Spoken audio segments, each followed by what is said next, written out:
હા ભાઈ, પાર્ટી આજે મારા તરફથી. પહેલો પગાર પણ આવી ગયો છે, જલસા કરીશું. આઈફોન પણ લઈ લીધો છે. લાઈફ તો આપણી બાપુ સેટ છે.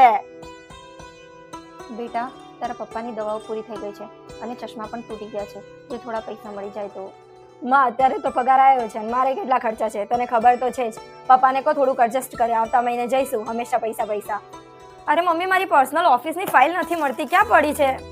ક્યાં જશે જો બેટા.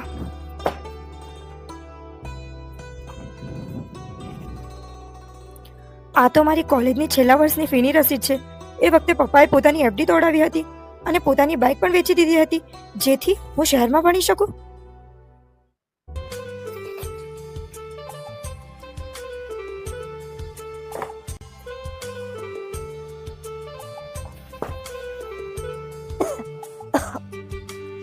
અરે રેવા દે ભાગ્યવાન, હવે મારે દવાની કોઈ જરૂરત નથી. હું ઠીક થઈ રહ્યો છું. અને ચશ્મા, એક આંખે તો દેખાય છે ને. દીકરાને પોતાની જિંદગી જીવા દે. માંડ માંડ તો એ હસતા શીખ્યો છે. પપ્પા, દવા અને ચશ્મા તો આજે જ આવશે અને પાર્ટી તો ત્યારે થશે જ્યારે આપણી આખી ફેમિલી બારે સાથે જમવા જશે.